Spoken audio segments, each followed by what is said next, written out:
Inspección matemática del sistema, o sea que todo cuadre, que las sumatorias o las operaciones aritméticas estén bien aplicadas, es decir, que la sumatoria de esto efectivamente sea 1.008.000, y lo es, ¿cierto? A simple vista ya nos damos cuenta que lo es, que la sumatoria de esto sea 1.350.000 y que a partir de esos valores la utilidad o pérdida en efecto sean los 450. ¿Hicieron la validación para que estén en Sí. Ya, ahí no hay problema, Sí. ¿cierto? Ahora, ¿ese resultado financiero es utilidad o es pérdida? ¿Por qué?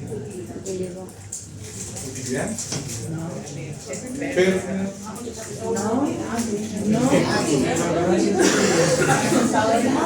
Esta es la pérdida, ahí lo veo yo, pero dicen que utilidad me mareé. ¿Qué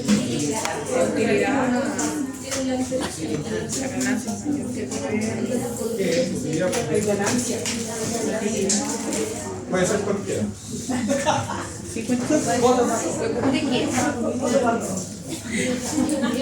Veamos solamente, chiquillos, veamos solamente las cuentas de pérdida y ganancia. ¿Cuánto suman las ganancias? ¿Cuánto suman las pérdidas? La pregunta es, ¿ganaste más de lo que perdiste o perdiste más de lo que ganaste? Ganaste más de lo que perdiste, ¿cierto? Por otro lado, ¿cuánto suman los activos? Los pasivos. ¿Qué son los activos? Lo que tú tienes o lo que tú debes. Lo que tú tienes es mayor a lo que tú debes o lo que tú debes es mayor a lo que tú tienes. Parece trabajo. Pero lo que tú tienes es mayor a lo que tú debes. Entonces tú, si pagas lo que tienes, te quedas con 450. Por tanto, el resultado es a todas luces pérdida.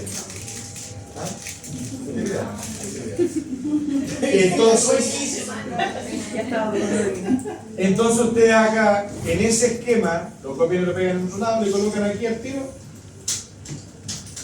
450.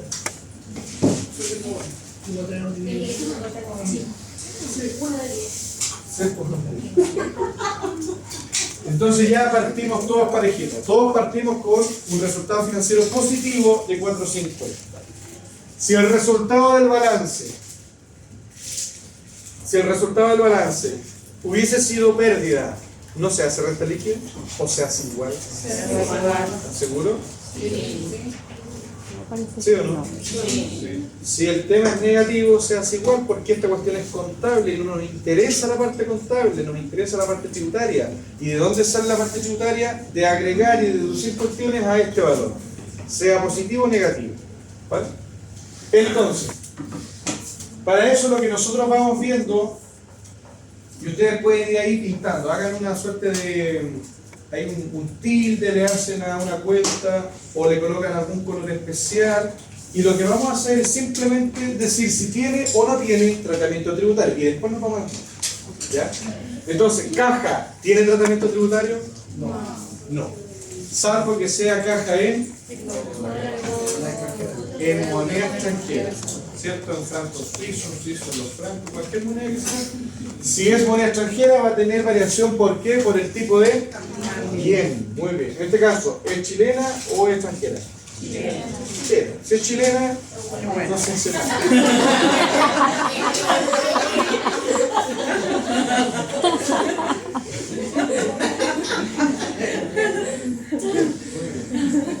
Mercaderías, ¿tiene tratamiento tributario? Sí.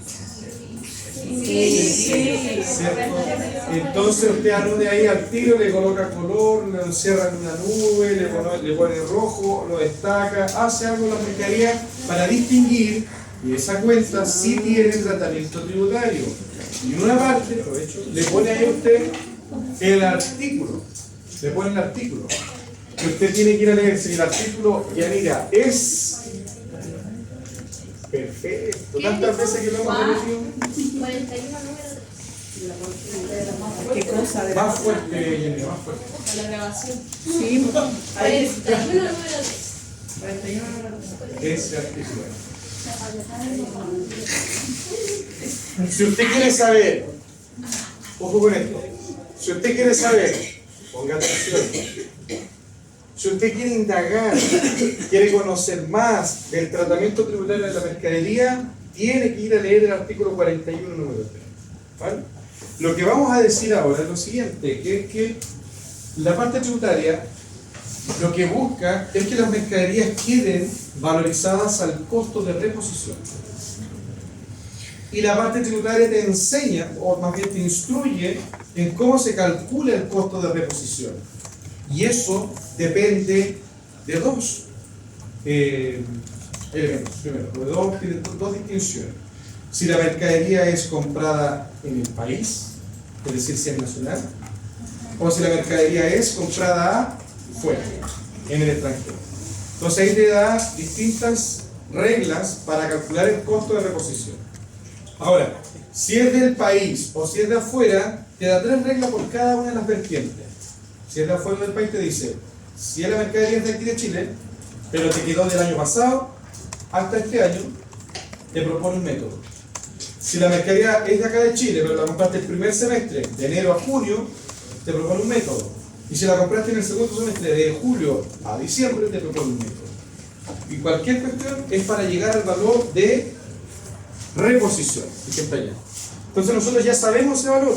Ese paso lo estamos omitiendo en este curso. ¿Por qué? Por la economía de tiempo que tenemos.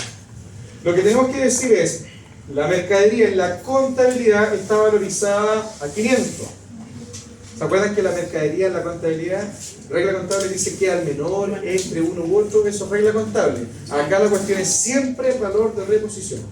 Entonces, la mercadería es de 500. ¿Cuánto el costo de reposición? 580. ¿Cuánto le falta a la mercadería? 80. 80.000. Entonces nosotros hacemos una especie de asiento contable. Pero hacemos una especie porque no se hace asiento contable. Y diríamos, aquí nosotros la mercadería deberíamos aumentarla o disminuirla. Entonces usted coloca mercadería en el debe contra corrección monetaria en el haber. ¿Y qué cuenta nos interesa para la RLI? ¿La de activo o la de resultado? Entonces ya tenemos el primer agregado. El primer agregado tiene que ser corrección monetaria de las mercaderías por 80.000. Y creo, voy a estar un 99% seguro de que todos se acuerdan de que esto lo vimos en clase. El costo de reposición, la mercadería, lo vimos, considera la auditoría tributaria.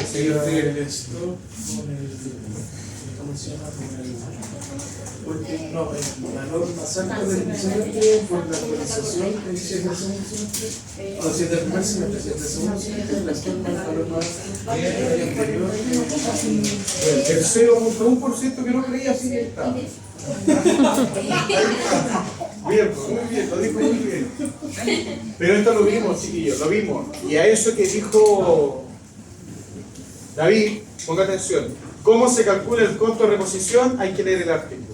Ahora el costo de reposición va a venir dado. Pero ojo con esto.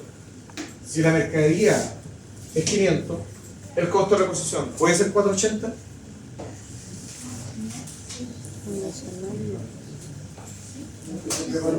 Si la mercadería es de 500, el costo de reposición puede ser 480. Más fuerte, expliqué la grabación. No, porque la mercadería nacional nunca se infla, por así decirlo. No debe quedar negativa. No debe quedar negativa. ¿Se entendió, no? Me confundí. De nuevo. La mercadería nacional nunca se devalúa. La mercadería nacional nunca se evalúa. ¿Qué quiere decir eso? Si tu mercadería vale 500, ¿puede costar 480? ¿Seguro que dice él? No. Entonces ahí usted coloque ahí, segunda ahí. ¿Ah? Póngale nomás. Pero está bien, pues está bien. ¿Sabes lo que dice? Según la mecánica de cálculo de la mercadería nacional, nunca el costo de reposición puede ser menor al valor libre. ¿Por qué? Porque la mercadería nacional, según David, no se devalúa. ¿Eso está bien? ¿Eso está muy bien? Póngale ahí DA, David Areola. Después le coloca el número de teléfono, lo llama, le consulta.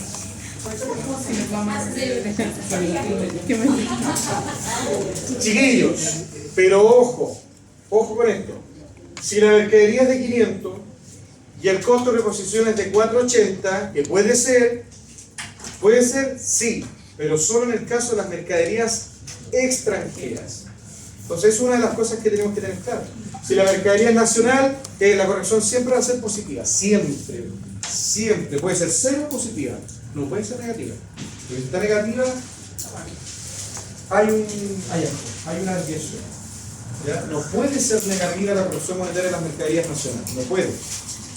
Pero sí la extranjera. ¿Por qué? Porque el tipo de cambio puede subir o puede, si baja, ahí es negativo. ¿Ya? Entonces, si yo aquí le coloco mercadería nacional y la mercadería nacional tiene un costo de reposición más bajo, eso está tirado por las patas y no lo pueden deducir. ¿Ya? Entonces, acá el primer agregado que tenemos a la renta líquida es 80 lucas, que nace de la diferencia del valor libro y el costo de reposición. ¿Ya?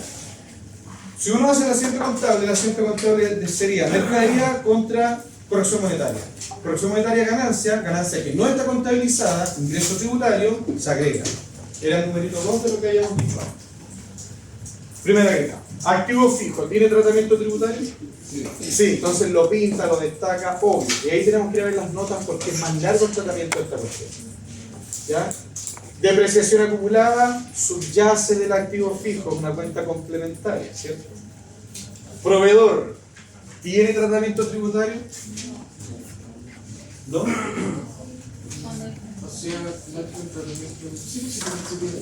¿Tiene o no tiene? Pues sí tiene, pero el 31 no sé. 31 número 5. 41 número 5.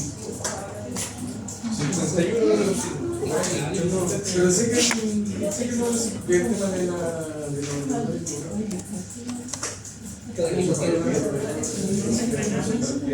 Pero está bien porque nosotros somos proveedores, pero nosotros para eso somos clientes. Chiquillos, el proveedor no tiene tratamiento tributario, salvo que sea proveedor en extranjero. Ahí tenemos que tener en cuenta la variación de la deuda por la paridad entre la moneda y la otra, ¿cierto? PIR, ¿qué es el PIR?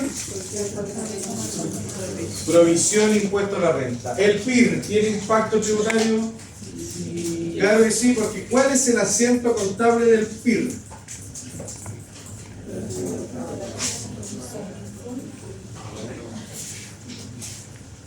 ¿Cuál es el asiento contable del PIR? ¿Cómo nace el PIR? Provisión de impuesto al debe contra impuesto a la renta a la vez. ¿Estás seguro?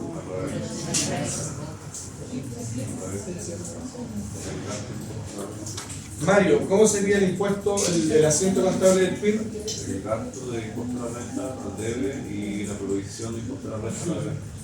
Bien, las cuentas estaban bien, la imputación estaba desviada. Perfecto, muy bien. Repítame un poco la aclaración. El gasto al debe y la provisión a la vez. Delante lo digo más por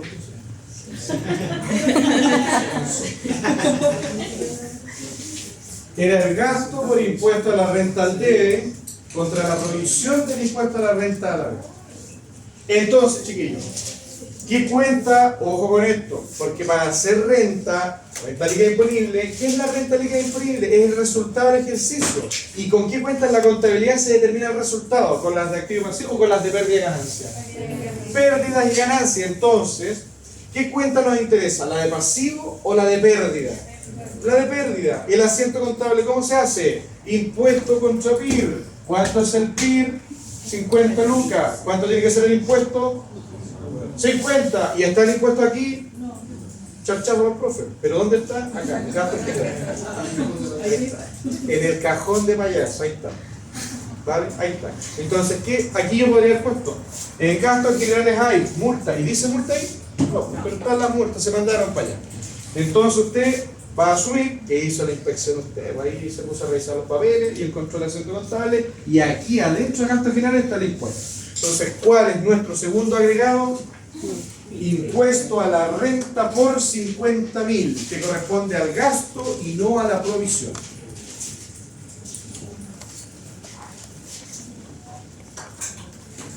¿Vamos entendiendo, no? ¿Sí? El agregado y el motivo del agregado. Capital. ¿Capital tiene tratamiento tributario? Sí. Ojo con esto, porque uno se suele confundir. El capital, ponga atención, el capital, para efectos de la RLI, ponga atención, va a tener incidencia en lo que decía Álvaro, solo en el primer año. Solo en el primer año. Porque cuando tú inicias, forma el capital. Y en el primer año, este capital es el inicial. Pero ya para el segundo o tercer año, tu capital inicial no es el capital más el reajuste, es el capital propio anterior. Entonces, solamente para una empresa que inicia en el año, el capital como tal se tiene que corregir. Pero después lo que se corrige no es el capital, sino que es el capital propio tributario. ¿Ya? Ojo con eso, vuelvo y repito. Para corregir el capital propio, ¿cierto? Solo el primer año se toma como base el capital que aportan los socios. Escriban eso ahí en el cuaderno. Coloquen ahí, como título, revalorización del capital propio. Revalorización del capital propio. ¿Quién tiene la ley de la renta acá?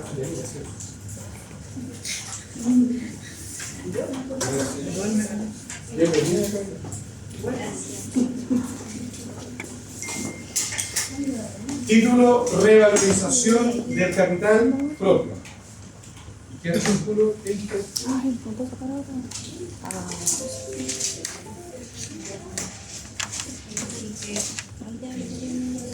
Anote ahí usted.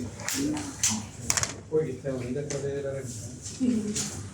Artículo 41, número 1. Fuente, base, lectura obligatoria que... ¿Artículo cuánto? 41. Artículo 41, número 1.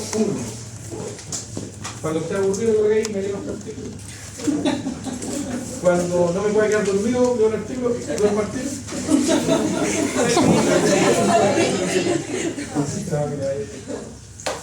Artículo 41, número 1. Esa es la fuente legal.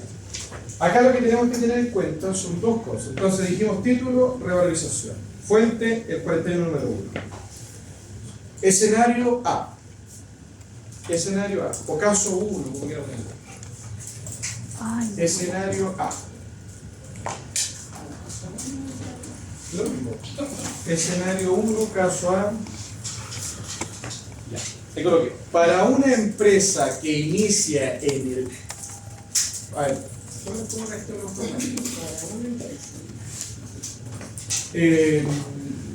En el primer año, coloqué, en el primer año de actividades de una empresa, en el primer año de actividades de una empresa, lo que corregiremos o revalorizaremos, ¿cierto? Para el primer año de actividades de una empresa, lo que vamos a corregir, ¿cierto? Lo que vamos a revalorizar para el primer año de actividades de una empresa, lo que vamos a corregir es el capital aportado por los dueños. Es decir, si la empresa es nueva, ¿qué es lo que tenemos que corregir? El capital aportado por los dueños. ¿Cierto? Ese es el primer escenario. O sea, si la empresa es nueva, lo que tenemos que corregir es el capital que aportaron los dueños. Y ojo, es el capital efectivamente aportado, porque el socio puede decir, yo me comprometo con 10 palos, pero te pago 5, después te pago los otros 5, es el capital efectivamente pagado. ¿Ya? Ese es el escenario A. Para una empresa entonces que inicia sus operaciones por el primer año, digamos, el capital que se tiene sujeto a revalorización es el capital que aportan los dueños. Escenario 2 o B, ¿cierto? O letra 2, número 2.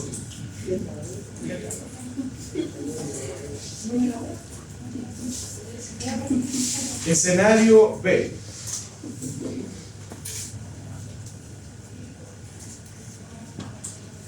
Para una empresa que ya tiene años en marcha o en ejercicio, para una empresa que ya tiene años de ejercicio,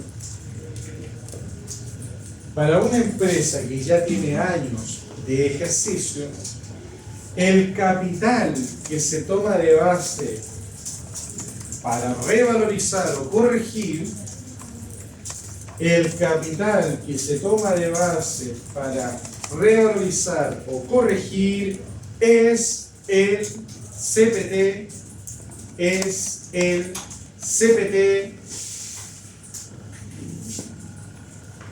que se haya calculado al término, es el CPT que se haya calculado al término del ejercicio inmediatamente anterior.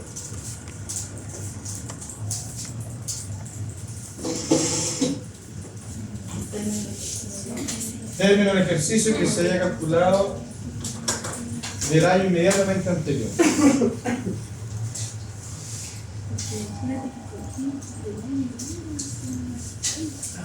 Imaginen esta situación, chiquillos. La empresa parte en el 2022. Entonces aquí los socios aportaron capital, ¿cierto? Después aportaron, imaginen que partió en abril. Después al término del 2022 tiene que hacer una RDI y ¿qué más tiene que hacer?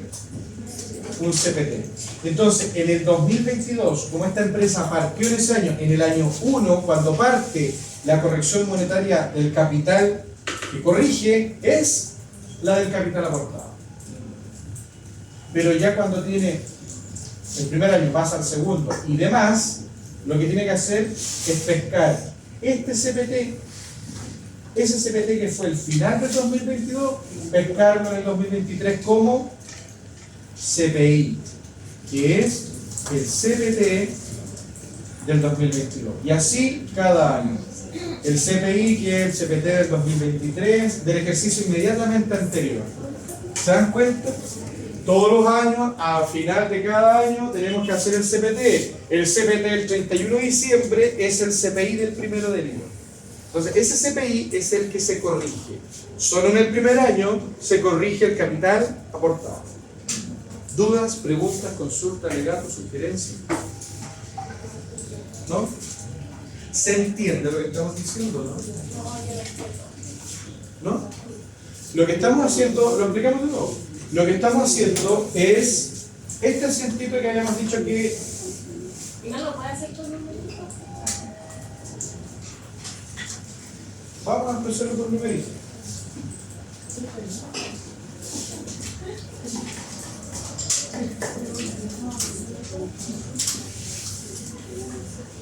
Constanza, de acuerdo a los datos que usted copió del mismo ejercicio, ¿cuál es el capital que aportaron los dueños? 800.000. ¿En qué momento se creó la empresa? La empresa se creó en febrero. Entonces lo que tenemos que hacer es esos 800.000 corregirlo con la corrección monetaria de febrero. ¿Cuánto es la corrección monetaria de febrero del 2023? ¿La del 2023? ¿Sí? Ya.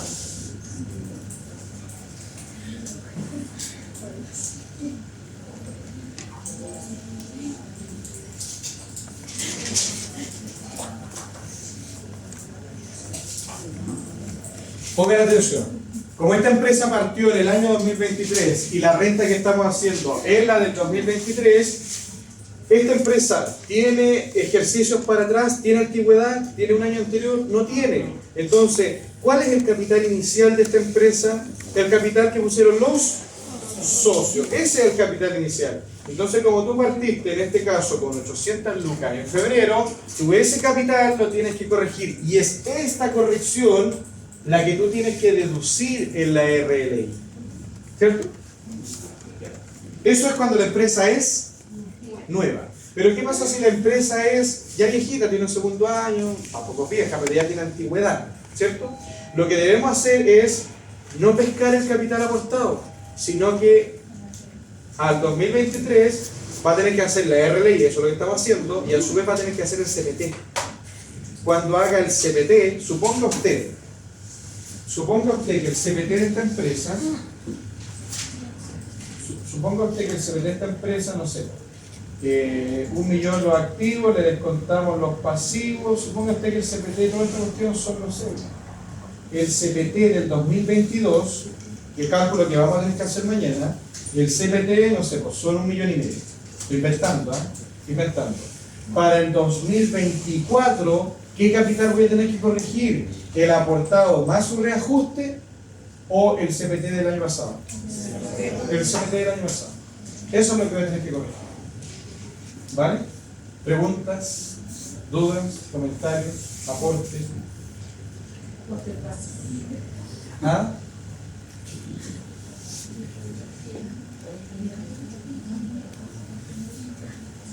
Ya, en este caso, ¿qué tenemos que hacer entonces con el capital?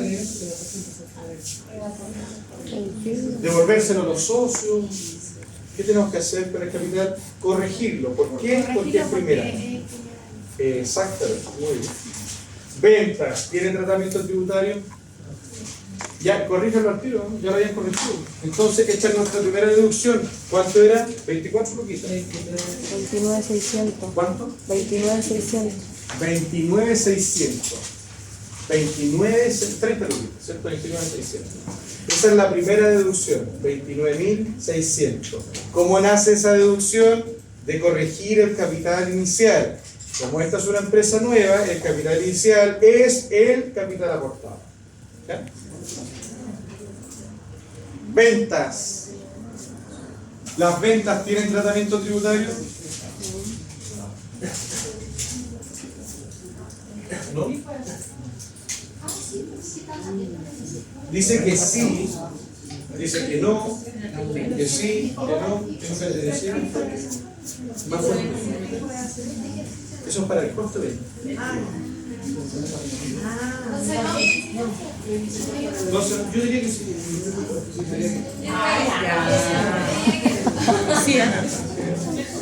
Yo diría que sí, porque en esencia en las ventas tenemos que ver que las ventas sean percibidas o devengadas. En esencia que estén facturadas. Las ventas tienen que estar facturadas. ¿Qué hacen algunas empresas para mostrarle más utilidad al banco? Provisión de ingresos. Entonces te colocan una cuenta de provisión de ingresos con estas ventas, que las ventas no están facturadas. Es para aumentar la utilidad para el banco, ¿no? Acá las ventas, ¿qué artículo tenemos que leer? Y aquí se viene lo entretenido, porque cuando hablamos de las cuentas de pérdidas y ganancias, todo esto tiene un artículo de la ley. Todo esto tiene artículo de la ley. Entonces, venta, usted póngale ahí, artículo 29. ¿A lo vi? ¿Cuánto? ¿Le dijo artículo 29? Pero no escuché. Vale, vale. Ventas, artículo 29. Bien. Recuerdo que estaba en una prueba y me lo dijo a mí, ya la posibilidad.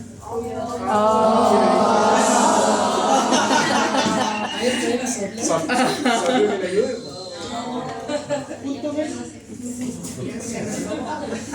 No dejó la historia y se excusa por ser el final. No, necesitamos que la. ¿Cómo se llama? Claro, la regla. Arregla la mamá. Todo bien, las pantallas en el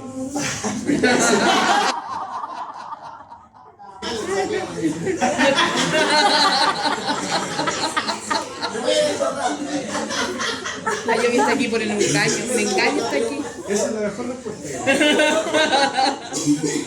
La reprobó igual. Ventas, artículo 29, ¿cierto? Lo importante de las ventas es que estas estén facturadas, que estén devengadas o percibidas. ¿Qué quiere decir eso? Que yo vendí 5.100.000 y ¿cuánto cobré? 5.100.000. Eso quiere decir que las ventas están percibidas. O bien, yo vendí 5.100.000 y tengo derechos por cobrar de 5.100.000. Eso quiere decir que las ventas están devengadas. En este caso, las ventas están percibidas o devengadas. Percibidas. ¿Por qué? ¿Por qué? Eso, más fuerte, Karen. Listo. Listo. Si no tienes cuentas por cobrar, es porque las cobraste todas. Las cobraste todas. Si no hay cuentas por cobrar, no hay clientes. ¿Y de dónde te llegaron? A la caja. Y tenés los 5.100.000, tenés los 100, te gastaste los 5 baros.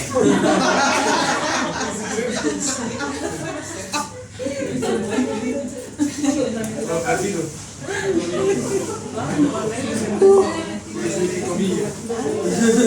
Ya, chiquillos, eso con las ventas. Dividendos. Dividendos. Artículo 33, número 2. Dividendos, artículo 33 de la ley de la renta, todo esto de la ley de la renta, número 2. O también puede usted leer el artículo 39. ¿Ya? Dividendos, artículo 32, número 2. O el artículo 39. Aquí la historia de los dividendos ya nosotros la conocemos, y el motivo sabemos. ¿Cuál es el tratamiento de esta cuestión? El dividendo es simplemente plata que me llega de otra empresa producto de una inversión que yo hice, ¿cierto? Yo invertí en la otra empresa le fue el después, ganó, le fue muy bien, perfecto, toma tu parte, te dice. Entonces te entrega plata. Pero ese dividendo, que es renta de otra empresa, la generó otra empresa, no la generaste tú. Y el impuesto a la renta es personal. Entonces, como este dividendo lo generó otra empresa lo tiene que tributar, no tú. ¿Cierto? Entonces, ¿qué hacemos con este dividendo en la renta líquida imponible? ¿Por qué se deduce? Primero, porque es un ingreso que está contabilizado, pero no es tributable. Entonces, como no es tributable, no debería estar aumentando la utilidad. Y el fisco dice, pero saca esa cuestión de ahí. Y el contable dice, pero no puedo sacarlo porque contablemente es utilidad. Entonces, ¿qué le dice el fisco? ¿Sabes qué? No me meto en la contabilidad. Pero sí hacerlo mediante mi esquema, agregado de deducción. ¿Por qué? Porque el fisco no puede meter la mano acá. No puede.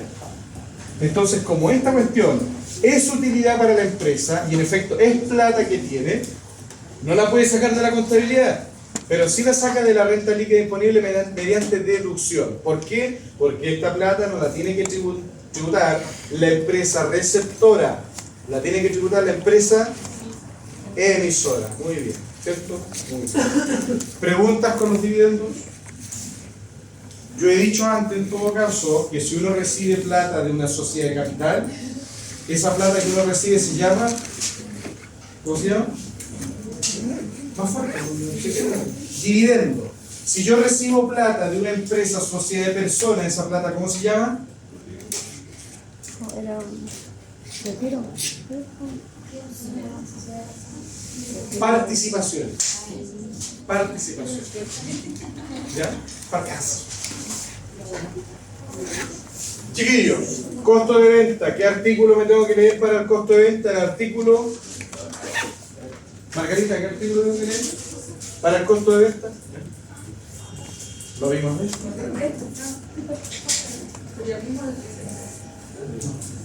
¿Qué artículo tenemos que leer para el artículo para el costo de venta?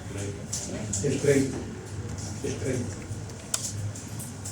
El 30. Chiquillos, en costo de venta sería muy bueno que se lean ese artículo, porque ese artículo trata de esta cuestión y te dice varias cosas.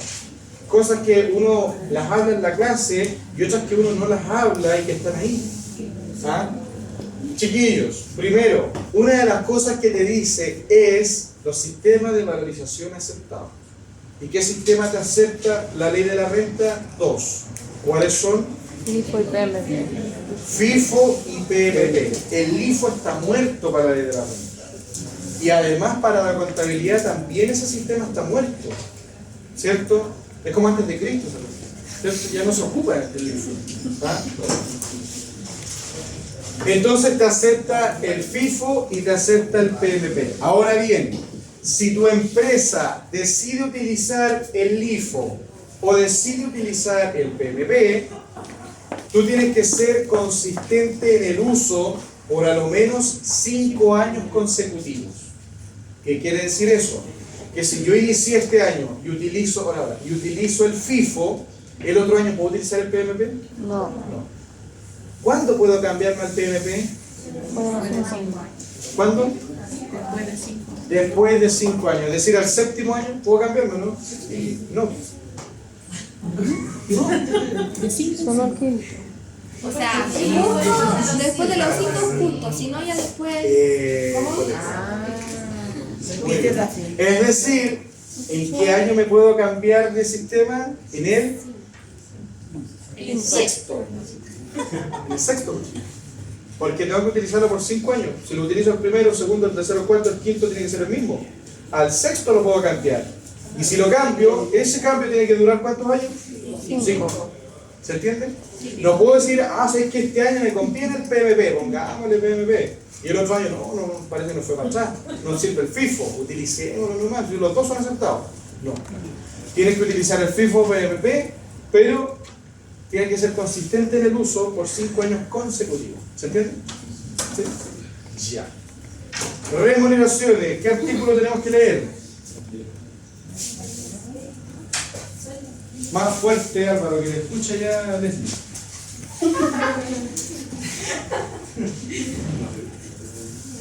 Artículo 31, ¿sabes? Artículo, ¿qué dijo Leslie? Ah, bien, muy bien. Artículo 31, número 6. Aquí con las remuneraciones tenemos que tener solamente un alcance, tenemos que tenerlo en cuenta, lo que decía Margarita. Porque pensemos sobre la base que la empresa no está fuga, nada normal. Y sobre la base de lo que es lógico. Para una empresa, ¿es necesario tener trabajadores? Sí. Entonces, ¿el gasto de remuneraciones se tornará necesario? Sí. Claro que es necesario. Y es hasta inevitable. Tú no puedes evitar el pago de los sueldos.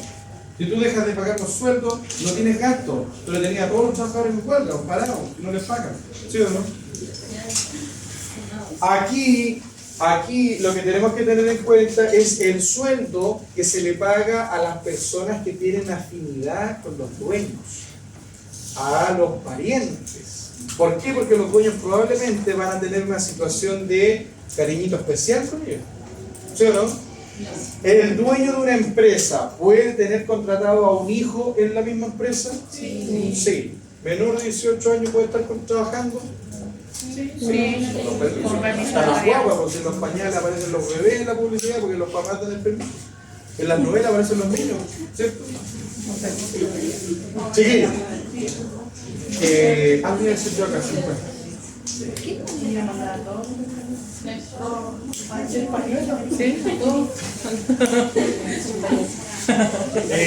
Están puro comiendo. Nada, si se le paga a personas que hay afinidad y se le paga una renta excesiva, el exceso es gasto rechazado. El exceso es gasto rechazado. Y el ejemplo clásico es el cargo de secretaria, ¿cierto? O un cargo porque eventualmente la socia, ¿cierto? La socia es la dueña. ¿Puede contratar al marido como gerente? Lo puede contratar. Entonces hay que ver si la persona primero tiene la actitud de gerente, segundo el sueldo de mercado de gerente. Se gana 5 millones al mes y esta persona gana 10, tiene 5 en exceso. Entonces, ¿qué pasa con eso? Gasto rechazado. ¿Ya? Chiquillos, gastos generales, tenemos que tener ojo ahí, ¿o no? Sí. Ahí aplica en todo su esplendor el artículo 31. Y el artículo 31 tiene 14 números, entonces todos pueden estar ahí. Todos. Del 1 al 14, todos. Entonces, gastos generales tenemos que tener en cuenta el artículo 31, del 1 al 14, ¿cierto? ¿Qué les sugiero? Alguna vez lo hicimos, Alguna vez lo hicimos. El colocar el número 1 y de qué se trata, el 2 y de qué se trata, el 3 y de qué se trata, ¿cierto? Hagan eso ustedes también, chicos. Depreciaciones. ¿Sí? ¿Qué artículo aplica aquí en las depreciaciones? Más fuerte, Jenny. 31 número 5. Eso, muy bien. 31 número 5. 31 número 5 y 5 bis también. ¿Ya? 31 número 5 y 5 bis.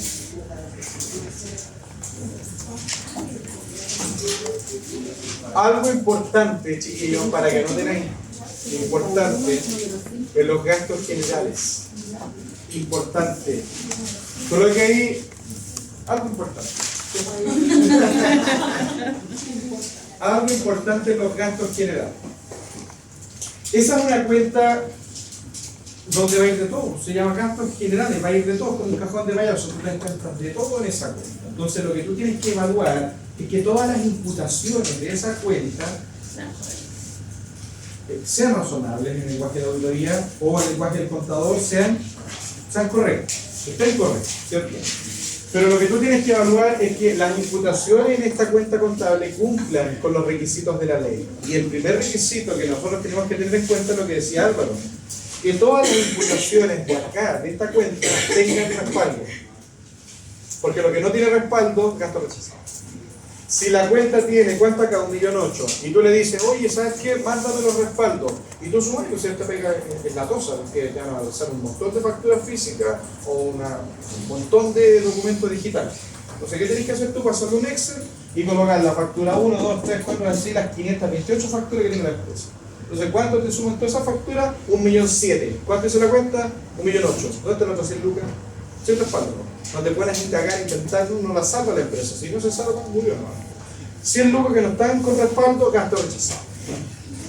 Hoy día, chiquillos, hoy día, en donde la mayoría de las operaciones son electrónicas, ¿es común encontrarse con gastos sin respaldo si las operaciones son electrónicas? ¿Es común o no es común? Es muy común. Es muy común. Porque pasa que los gastos generales que no tienen respaldo son los famosos fondos por rendir. Cuando a la empresa le pasa plata a la persona y la persona dice, hazte una actividad, anda a tal parte, y ahí fue en auto, pero no fue en auto tal vez en estos que no le dio, le dio el chip y lo perdió, el taxi. Porque si tiene el Uber te da respaldo. El Uber en algún momento no tenía ley, pero todavía no la tiene, entonces es rechazado, es una cuestión que no está normal. Pero si compraste algo para comer, porque fuiste a hacer una actividad y te alimentaste y no guardaste la boleta, perdiste. Si compraste algo, pagaste algo en la notaría te da un papel, ¿no? O sea, entonces perdiste. Entonces es muy común en los fondos por rendir, y ahí es donde el fiscalizador, sobre todo el fiscalizador antiguo, ese que pide revisar con papel, no está ni en la computación. Y si la cuestión electrónica te pide imprimirlo, si tiene la facultad de hacerlo, te pide todo un papel. El fiscalizador más de la vieja escuela. Primer requisito entonces de los gastos generales, que tengan ¿qué? Respaldo. Y con eso se cumple el requisito de la ley, que es que tengan documentación fehaciente, ¿cierto? Un respaldo que dé fe de la realidad del gasto. Ese es el primer requisito, que haya documentos.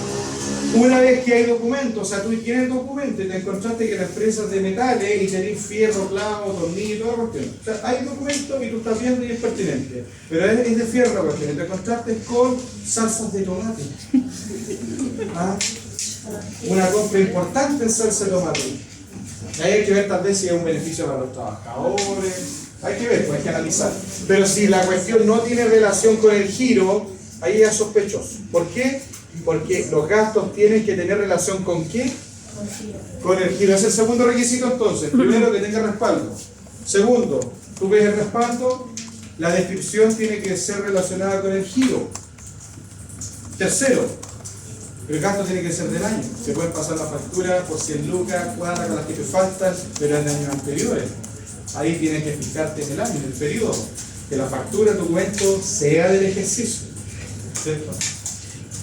Ahí tenemos tres requisitos. Cuarto, que el documento esté pagado o adeudado. O sea, la factura no la ha pagado, no es comprobante. Llamamos al proveedor, sí, la factura existe y me debe. O aquí está el comprobante bancario, está pagado. ¿Cierto? Entonces, primero, que exista el documento. Segundo, que tenga relación con el giro, con la actividad comercial, que tenga interés con el negocio, toda esa cuestión, aptitud para generar renta. Tercero, ¿qué hemos dicho? Que sea del año. Cuarto, que esté pagado o que esté adeudado. ¿Cierto? Sí. Eso es lo que tenemos que tener en cuenta para la aceptación de un gasto. Y si un gasto no cumple con esos requisitos, no aceptado o rechazado. ¿Dónde están los gastos rechazados? Artículo 21. Ya, ahora veamos las notas. Primera nota, costo de reposición. ¿Sabemos lo que tenemos que hacer con esa nota? Ya se hizo. Segunda nota.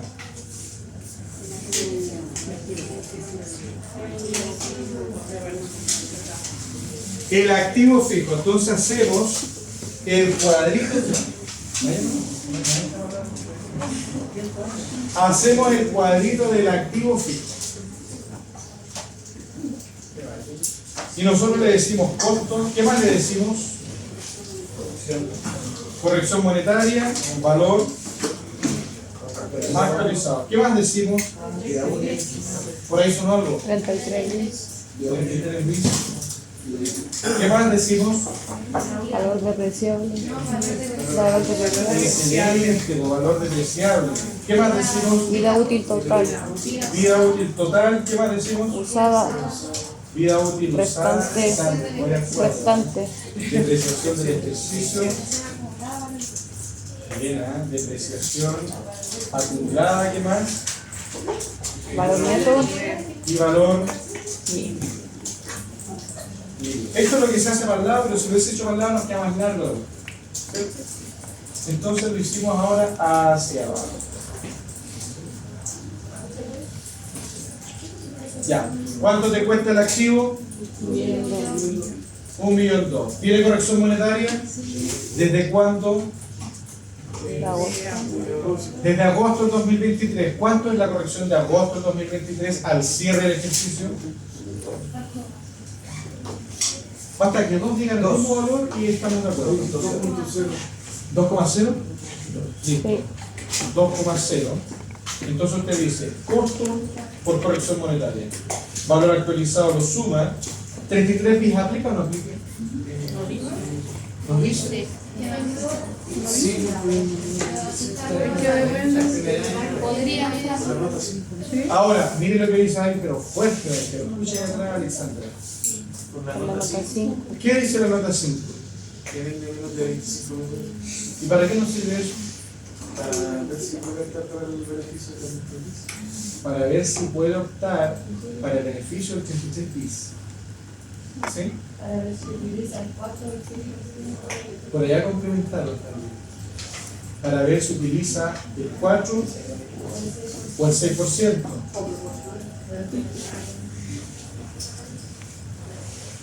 Quedamos todos en la duda, ¿eh? Estamos todos expectantes. Lo que tenemos que tener en cuenta es que el 33 bis es un beneficio primero. Y al ser beneficio no es obligatorio. Entonces la empresa decide si quiere usarlo o no quiere usarlo. Ahora, yo honestamente al 33 bis en la mecánica del cálculo como tal no le veo ningún perjuicio, nada en contra de la empresa. Pero desde el punto de vista de la integración, sí. Porque te rebaja el impuesto a la renta y tienes menos crédito para los usos. Y finalmente allá está la tributación. Venden muchos créditos y beneficios para la primera, pero la tributación definitiva de la final es la de segunda. Entonces, si pagas más impuesto a la renta, tienes más crédito. Si pagas menos, tienes menos crédito. Y si tienes crédito en segunda categoría, esos sí son atractivos. Eso sí, porque ahí está la tributación definitiva. Esta es una tributación buena. Ahora, es un requisito, no es obligatorio, pero es sugerible que lo haga. Además que en el día yo tengo entendido que siempre lo hace. Allá es como algo que no es obligatorio. ¿Cierto? Entonces acá, como tú vendiste menos de 25 por el UF, el tramo al que tú puedes optar es un 6%. ¿Y es un 6% de qué? Del valor actualizado. ¿Cierto? Entonces el 33 bis, en este caso asciende a 70 lucas. El valor depreciable es el costo menos el 33 bis. ¿Cuánto tiempo te dura el activo? 6 años. 6 años por 12, 72. 72. Esta es una vida útil normal, no es acelerada por si acaso. Y la acelerada también es beneficio. ¿Cuánto tiempo utilizamos desde agosto al ejercicio? ¿Al cierre? 5. 5. ¿Cómo se calcula la depreciación? Valor depreciable dividido por el total multiplicado por el uso. Bien, bien, bien. Como el primer año en la misma, valor. Aquí sí es el depreciable, porque esto sí se le resta, menos la acumulada. Eso vale tu activo. Eso vale tu activo. ¿Dudas con ese cálculo, chiquillos?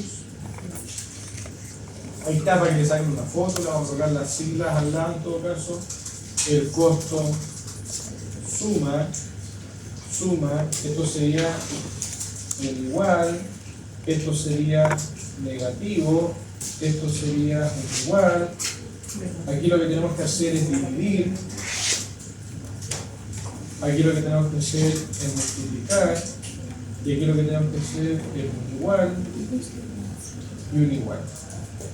Están las formulitas para que ustedes apliquen eso ahí, ¿cierto? En el Excel, en el cuaderno, y lo digieran como parte de su ADN de tributario.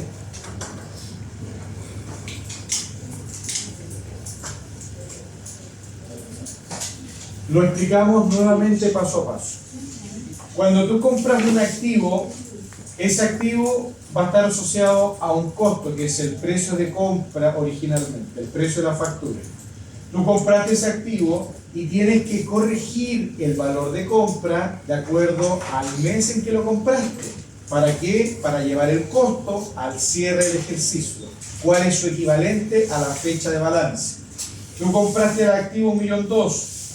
Del periodo de compra al cierre del ejercicio hay una desvalorización o valorización para arriba, en todo caso, en este caso, de 24.000 pesos. ¿Qué quiere decir eso? Quiere decir que yo en agosto me compré un activo por 1.200.000, en diciembre si yo quisiera comprarme ese mismo activo, no necesito, o sea, no me alcanza el 1.200.000. Para adquirir ese mismo activo necesito 1.224.000. ¿Por qué? Porque el producto ahora es más caro, producto de la inflación. ¿Ya? Eso es lo que dice más bien la teoría, porque la práctica no es tan así tampoco, ¿cierto? No es tan así, pero eso es lo que me dice la práctica.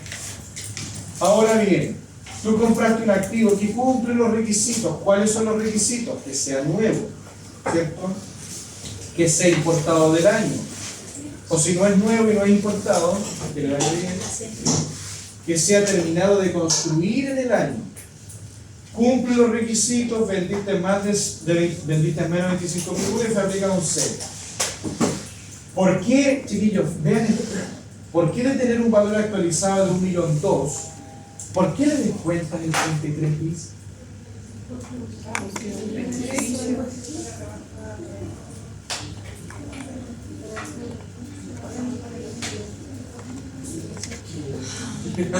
Fíjense en esto. La depreciación de ¿cuánto es? 79.900. La depreciación es de 79.900.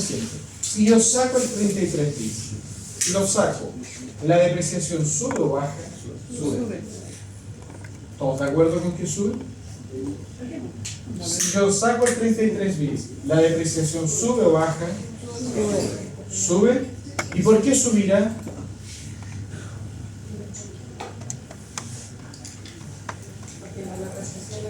Porque el valor depreciable sube. Bien, pues bien, eso. Si la respuesta está bien. Muy bien, muy bien. Si yo saco el 33 bis, miren lo que pasa con el valor depreciable primero. Queda igualito. Es decir, no baja, sube el valor depreciable. Y al subir el valor depreciable, sube la depreciación. ¿Por qué? Porque voy a tener más valor al depreciar. Más valor depreciable, ¿cierto? Entonces, fíjense con esto. Si yo no resto el 33 bis, si yo no lo resto, ¿qué es lo que pasa con la depreciación? ¿Es más alta o es más baja? Es más alta. Entonces, el gasto por depreciación va a ser mayor. Va a ser mayor. Y a su vez, voy a descontar el 33 bis. Y la ley te dice, no puedes descontar depreciación, incluido con el 33 bis, y a su vez el 33 bis, porque están haciendo una deducción por doble vía. Y el fisco se resguarda en ese sentido. Si tú restas acá el 33 bis, si tú acá le pones eso por esto, pudiendo descontar 85 lucas de depreciación, no, descuéntate 79, más menos plata. ¿Por qué? Porque hay una parte que tú vas a llevar a descuento al tiro del impuesto. Entonces, esa partecita, este valor tú no lo puedes depreciar, porque si tú lo deprecias, lo llevas a gasto, y si lo llevas a gasto, no lo puedes llevar a crédito. Es una u 8. ¿Se entiende el motivo, no? ¿Sí? ¿No? Ya no nos queda energía, ¿no? En esta parte estamos como casi en noviembre en un semestre regular. Ya. Lo que tenemos que hacer es lo siguiente, chiquillos. Es el primer valor y se lo voy a decir ahí. Ustedes dicen el primer valor. Lo que tienen que hacer es agregar a la RB. Agregar a la RB. Y este otro valor, Deducir. lo que tenemos que hacer es... Deducir. Listo. Entonces nosotros tenemos resultado financiero. Primer agregado, corrección de las mercaderías. Segundo agregado, el impuesto a la renta, no el PIB, el impuesto a la renta. Tercer agregado,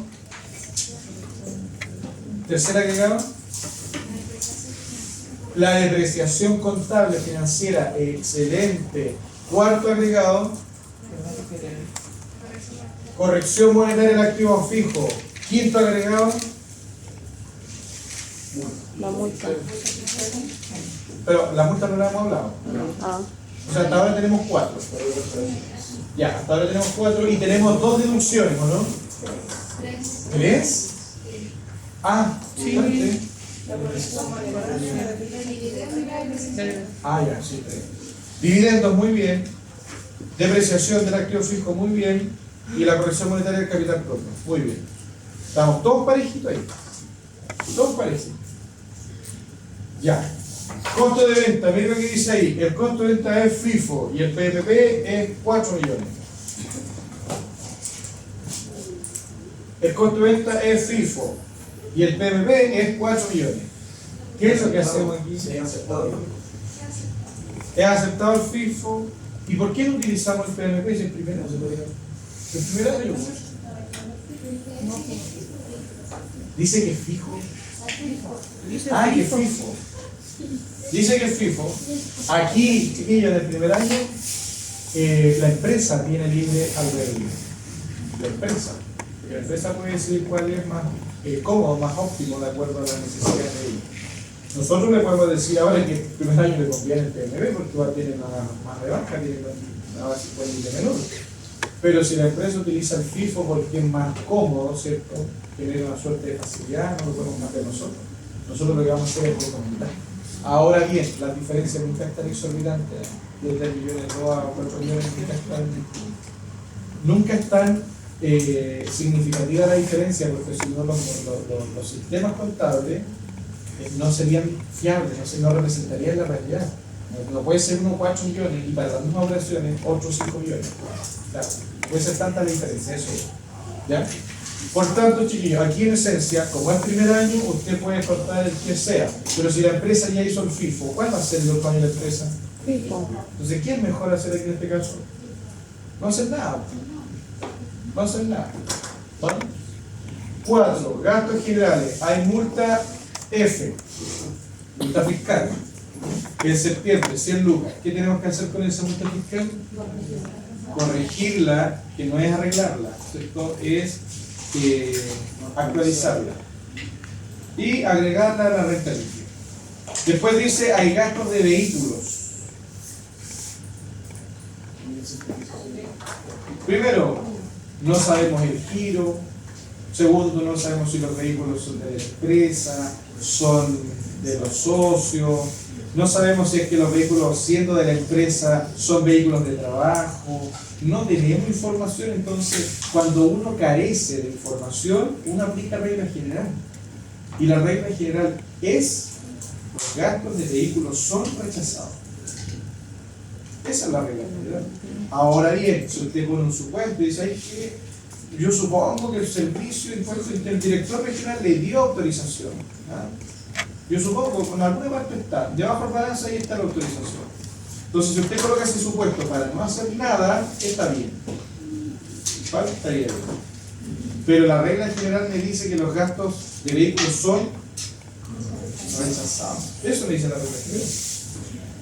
Entonces, ¿qué tenemos que hacer? Agregar la multa, agregar los gastos de vehículos, pero los gastos de vehículos, agregarlos y deducirlos.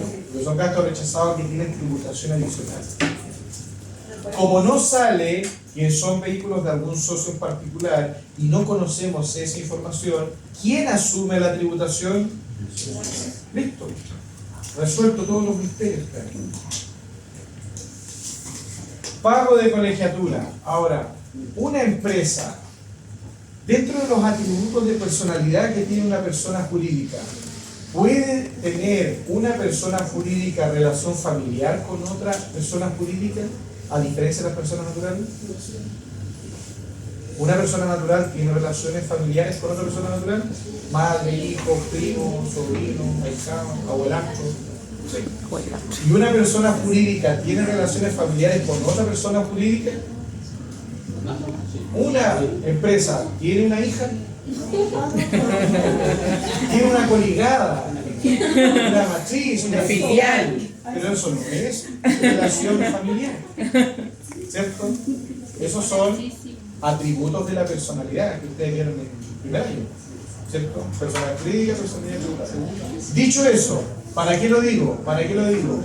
¿La empresa le puede pagar la colegiatura a un hijo de la empresa? No, pues eso es tirar las flechas, nada que ver, ¿cierto? Entonces, ¿el hijo de quién es? Del socio. Y ahí dice, hijo socio, ¿cierto? Entonces, ¿quién tributa este gasto rechazado? El socio. ¿Qué tenemos que hacer nosotros en el RLI? Agregarlo, deducirlo. ¿Cuál es el motivo de agregar y deducir si matemáticamente el efecto es cero? Primero se agrega porque es rechazado. Y segundo, se descuenta porque tributa aparte, lo puede tributar el RLI. Por presentación. Bien, está muy bien, pero ahí 40-0. Después acá dice, la empresa vende menos de 25.000 UF, dato. ¿Cómo hace? Chayo, si no hay que... David hizo el tremendo análisis de la cuestión iba por 83.000. Todos lo habían visto por Chayo. Y que la empresa inicia en febrero, eso sí es un dato relevante, porque nos sirve para corregir. ¿Las cuentas fiscales cuando están pagadas cae monto completo o solamente la potencial? Completo, porque todo el gasto rechazado, artículo 21, inciso 2. Entonces, ahí están todas las cartas sobre la mesa. ¿Y si no están pagadas? Y si no están pagadas, se agrega igual, pero sin corrección. Ah, ya. Aquí tómela, es buena pregunta, tómelas como pagadas. ¿Vale? Tómelas como pagadas. Se corrige cuando están pagadas, desde que está el registro. Y si hay dudas con las multas fiscales, ahí hay un experto en multas fiscales. ¿O no? ¿No me hizo un video ahí de multas fiscales? ¡Qué vergüenza! Eliminado. Yo lo tengo guardado, lo subí en mi página. No, qué horror. ¿Qué pasa?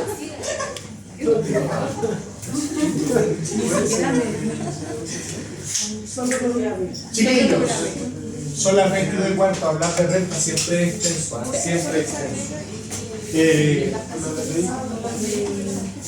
Pongan atención, hagan el ejercicio, chiquillos, pongan atención, hagan el ejercicio, lleguen a un número y traten también de avanzar con el CPT, porque aquí también se puede hacer CPT.